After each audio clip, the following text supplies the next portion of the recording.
This video is brought to you by FX's Welcome to Wrexham. Wednesdays on FX. Stream on Hulu. I'm happy to do this, and I'm honored to do this, and I definitely want to do this because I put on for my city. Welcome to WatchMojo, and today we're counting down our picks for the top 10 celebrity sports team owners. So let's get bums on seats and turn up the heat. For this list, we'll be looking at the most popular celebrities who have a stake in sports franchises. Who's your favorite owner on this list? Be sure to let us know in the comments. Number 10, Serena and Venus Williams, Miami Dolphins. I'm proud to introduce my two new partners, Serena and Venus Williams. Back in 2009, the Miami Dolphins were sold to New York real estate billionaire Stephen Ross. Several celebrities in turn became minority owners as well, including Mark Anthony, Gloria Estefan, Fergie, and Serena and Venus Williams as well. The move makes sense for the sisters, for although they were raised in Compton, California, both sisters have ties in South Florida, having moved there in 1990 to further their tennis careers. We live in Miami in South Florida, so for us it was an honor to have an opportunity from Stephen. When we had a chance to be a co-owner, we thought, wow, this is a great opportunity for us. We love the Dolphins. It was, we were just really excited. We're just kind of lost for words. Both sisters, who are also Finns fans, also made history by becoming the first female African Americans to hold an ownership stake in an NFL franchise. Although it doesn't seem like they have much involvement in ownership decisions, Serena is arguably one of the most marketable athletes of all time, so we can only hope she's given the Dolphins marketing department a tip or two. Don't wait to be told your place. Take it. Number 9, Will Smith, Philadelphia 76ers. It's crazy to think that the actor who once famously uttered the words, "In West Philadelphia, born and raised, on the playground is where I spend most of my days," went on to become an owner of that city's NBA team. In 2011, the team was bought by a group of investors led by Apollo Group Management's Joshua Harris. One of those investors was Will Smith, along with his wife Jada. A Philadelphia native and Sixers fan, Smith has enjoyed being an owner, except whenever the team's losing, of course. Well, yeah, I live in LA though, so it's cool. You're all right. I go home when we winning. Yeah. Fortunately, the team didn't suffer a PR crisis after Smith's infamous moment at the Oscars. Number 8, Usher, Cleveland Cavaliers. Usher, do you still own a piece of the Cavaliers? Cleveland Cavaliers, yeah. In 2005, the Cleveland Cavaliers were purchased by an investor group led by Quicken Loans founder Dan Gilbert. A press release announcing the move also pointed out that one of the part owners of this team was Usher Raymond IV, the Grammy Award-winning R&B sensation who most people just know as Usher. It was reported that he invested an estimated $9 million into the club. The singer has been seen attending several of their games and was even right there celebrating with the team after they captured the city's first sports title since 1964. Which one is better, a Grammy or a championship ring? Right now, the ring. But man, really happy to be here to celebrate. They worked really hard all year and made history. He even got his own championship ring. Number 7, Justin Timberlake, Memphis Grizzlies. You recently got into a safer game. When you took an ownership stake in the Memphis Grizzlies. True. You're born in Memphis, so we know the roots. Named #1 franchise this year by ESPN the magazine.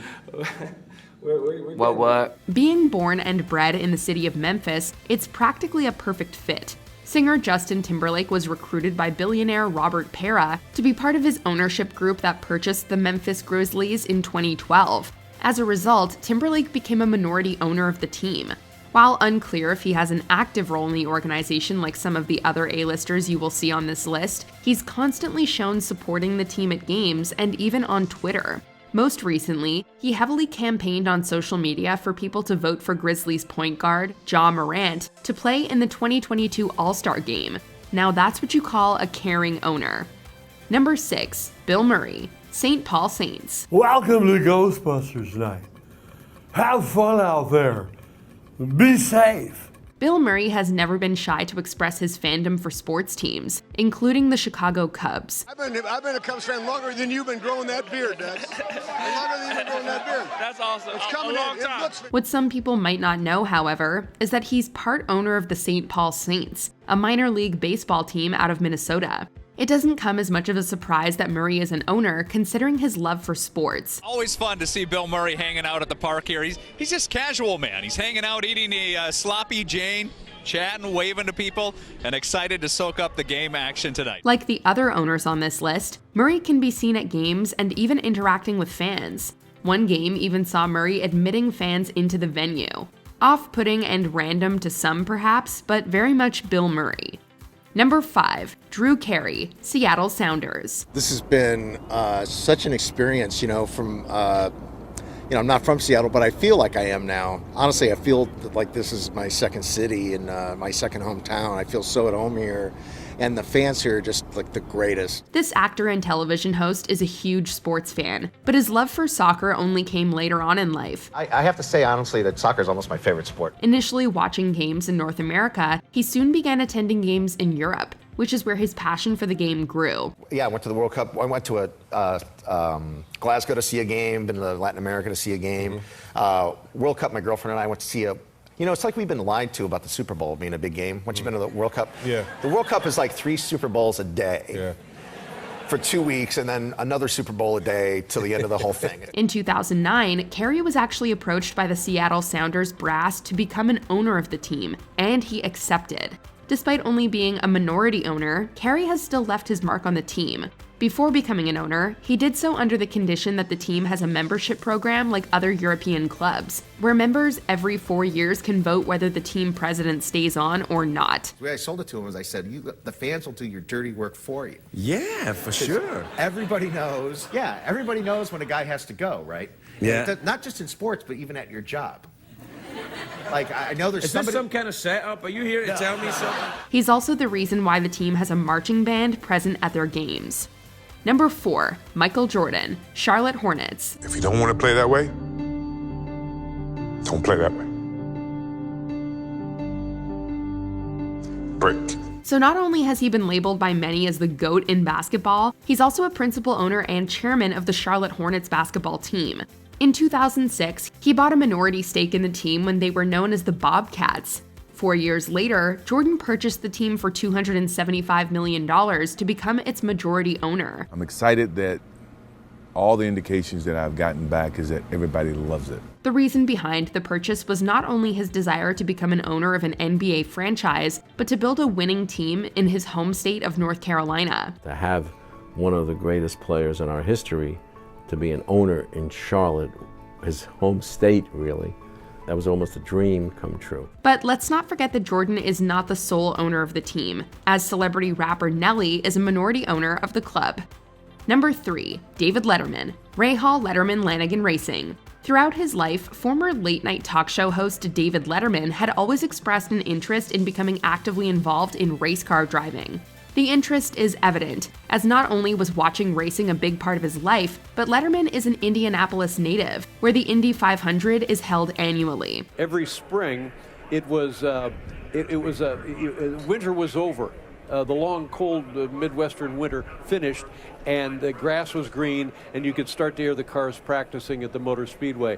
And with that, the attention of what we believe to be the world, certainly the racing world, was focused right here on our hometown. And that was magic. One of the people that he discussed this with was 3-time IndyCar champion and Indianapolis 500 winner, Bobby Rahal. Here he is, Mr. Rahal in his driver's suit.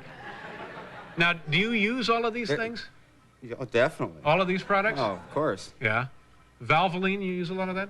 In my car, not personally. After more discussions between the two, they soon struck up a partnership, and Letterman had purchased a share of Rahal's team in 1996. I was just stunned. I didn't think it was possible. I thought, well, that's something other people get to do. I don't know, but he was nice enough to, facilitate that deal, and we've been partners ever since. The team continues to compete to this day, having notably won the Indy 500 in 2004 and 2020. Terrific year as Buddy Rice, Honda-powered Firestone shot, wins the Indianapolis 500 for Bobby Rahal and Dave Letterman. His first win in his IRL career. Number 2, Magic Johnson, Los Angeles Dodgers. I've talked to you in a lot of capacities. Michigan State guard, Lakers guard, coworker, colleague, I never thought I'd be sitting here with the owner, one of the new owners of the Los Angeles Dodgers. In 2012, Los Angeles Lakers star and Hall of Famer Magic Johnson, alongside the Guggenheim Partners Group and Stan Kasten, joined forces to purchase the Los Angeles Dodgers baseball team. The sale was successful, with the total cost being an estimated $2 billion. What did they want from you specifically, from day to day, when they said, look, if we get the Dodgers, here's what we want to see you do? Well, write a big check first. How big?